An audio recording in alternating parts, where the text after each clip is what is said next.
Собранието денеска одржува седница на која на дневен ред е изборот на заменици министри. Илија Димовски од ВМРО ДПМН забележа дека дополнувањето на дневниот ред со оваа точка е спротивно на деловникот, бидејќи листата е доставена во 1 часот после полноќ. Според спикерот Џафери, со ова не се крши деловникот ниту кој било друг закон.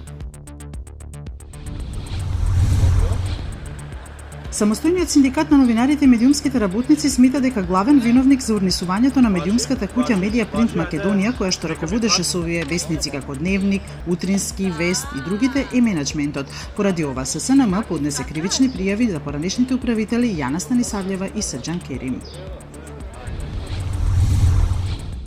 Министерот за надворешни работи на Република Македонија Никола Димитров денеска ќе престојува во официјална посета на Атина, каде што ќе се сретне со својот грчки колега Никос Кодзијас. Кодзијас вчера изјави дека не верува Отис и Димитров ќе разговараат за името, затоа што тоа ќе биде состанок за запознавање на кој најверојатно ќе дискутираат за методот за продолжување на разговорите за односите меѓу двете земји.